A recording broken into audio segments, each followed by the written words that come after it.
Hi student, intermediate first year కి సంబంధించి geology paper ఇది క్లియర్ గా అబ్జర్వ్ చేయండి. Most important paper 1. టైం వచ్చేసి 3 hours ఉంటుంది. మార్క్స్ వచ్చేసి 60 మార్క్స్ వరకు ఉంటున్నాయి. క్లియర్ గా చూసుకోండి. సెక్షన్ ఏలో 10 into 2 is equal to 20 marks అయితే ఉంటుంది. క్లియర్ గా చూడండి. ప్రతిదానికి ఆన్సర్ అయితే రాయాలి. క్లియర్ గా చూసుకోండి. Most important paper. Next 6 into 4 is equal to section B లో 6 into 4 is equal to 24 marks అయితే ఉంటుంది. ఎనీ 6 క్వశ్చన్స్ అయితే రాయాలి. క్లియర్ గా చూడండి. 20 lines లో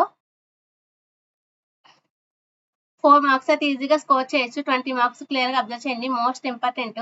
నెక్స్ట్ సెక్షన్ సి వచ్చేసరికి 2 into 8 is equal to 16 marks ఉంటుంది. ఇందులో చాయిస్ ఉంటుంది. క్లియర్ గా చూడండి. Most important paper. 16 మార్క్స్ ఈజీగా స్కోర్ చేయొచ్చు. Please like, share, subscribe the my channel.